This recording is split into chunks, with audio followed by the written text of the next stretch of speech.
ગોપાલપુરી cricket ground ખાતે ગાંધીધામ કુશળ અકુશળ અસંગઠિત કામદાર સંગઠન દ્વારા આંતરરાષ્ટ્રીય મજૂર દિવસના ઉપલક્ષમાં 8 દિવસીય ક્રિકેટ ટુર્નામેન્ટનું આયોજન કરવામાં હતું।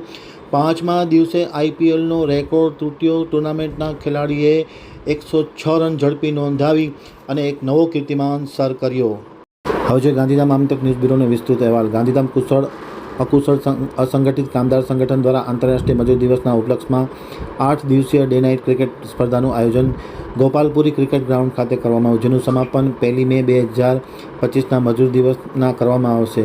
તારીખ 24 એપ્રિલથી લઈને શરૂ થયેલા ટુર્નામેન્ટમાં રોજબરોજ અલગ અલગ મેચ રમવામાં આવે છે। કંડલાના custom commissioner M Rammohan Rao, MMD કંડલાના મુખ્ય અધિકારી કેપ્ટન સંતોષ દારોરકર, એસઆરસીના ચેરપર્સન પ્રેમ લાલવાણી, કંડલા પોર્ટના સિનિયર સચિવ દીપક રાણે, કચ્છના પૂર્વ સાંસદ શ્રીમતી પૂનમબેન જાટ સહિતના લોકો હાજર રહી અને આ ટુર્નામેન્ટનો શુભારંભ કરવામાં રોજબરોજ અલગ અલગ પ્રકારના મેચ રમવામાં આવે છે। યુનિયનના મહામંત્રી વેલજીભાઈ જાટે આમતક ટીવી સાથેની વાતચીતમાં માહિતી આપતા જણાવ્યું હતું કે ખાસ કરીને ખેલાડીમાં રહેલી ભાવનાઓ બહાર આવે અને તેનું કૌવત છે બહાર આવે તેવા હેતુ સાથે આ 8 દિવસનું ટુર્નામેન્ટ કરવામાં આવ્યું છે। સૌથી મહત્ત્વની વાત એ છે કે ગઈકાલે રમાયેલ મેચમાં જે ઐતિહાસિક રેકોર્ડ જોવા મળ્યા હતા, ખાસ કરીને જે આઈપીએલમાં ફાસ્ટ સદીનો જે રેકોર્ડ હતો તે રેકોર્ડ આ ટુર્નામેન્ટના ખેલાડીઓએ તોડી નાખી અને 106 રનનો ઝડપી સ્કોર બનાવવાનો રેકોર્ડ પ્રસ્થાપિત કર્યો છે।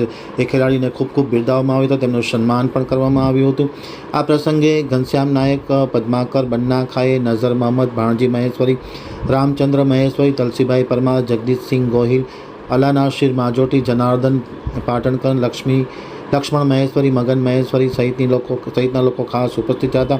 સંચાલન કિશનસિંહ ખાલસાએ કર્યું હતું। વિશાલ ખાલસાની આગામી હેઠળ કાર્યક્રમ ચાલી રહ્યો છે। સંચાલન યુનિયનના ઉપપ્રમુખ સતીશ મોતાએ કર્યું હતું, એમ આમતક ટીવી સાથેની વાતચીતમાં માહિતી આપતા વેલજીભાઈ જાટે જણાવ્યું હતું।